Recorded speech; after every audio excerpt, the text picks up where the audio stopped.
গল্পের নাম পুরনো লণ্ঠনটা। গ্রামের শেষ প্রান্তে একটা পুরনো জমিদার বাড়ি ছিল। কেউ সেখানে এখন আর যায় না। শোনা যায় রাত 12টার পর ওখানে একটা লণ্ঠন আপনা আপনি জ্বলে ওঠে। রাহুল ছিল শহর থেকে আসা এক কলেজ ছাত্র। সে ভূতের গল্পে বিশ্বাস করত না। বন্ধুরা তাকে চ্যালেঞ্জ দিল, তুই যদি সত্যি সাহসী হস তবে ওই জমিদার বাড়িতে এক রাত কাটিয়ে দেখ। রাহুল সাহস করে রাজি হল।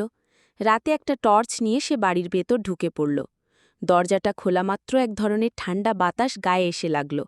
ঘরের ভেতর ধুলো, মাকড়সার জাল আর একটা অদ্ভুত গন্ধ। রাত ঠিক 12টায় হঠাৎ করে লণ্ঠনটা নিজে নিজেই জ্বলে উঠল। রাহুল প্রথমে ভেবেছিল বাতাসে হয়তো কিছু হয়েছে, কিন্তু হঠাৎ সে দেখতে পেল ঘরের কোণে একটা ছায়ামূর্তি দাঁড়িয়ে আছে। তার চোখে ছিল আগুনের মতো লাল আভা আর মুখে ঠান্ডা এক হাসি। ছায়াটা ধীরে ধীরে সামনে এগিয়ে আসতে লাগল। রাহুল পেছাতে লাগল, কিন্তু দরজা তখন নিজের থেকেই বন্ধ হয়ে গেছে। ছায়াটা বলল, এতদিন পর কেউ আবার ফিরল, এবার তুইও থেকে যা চিরকাল।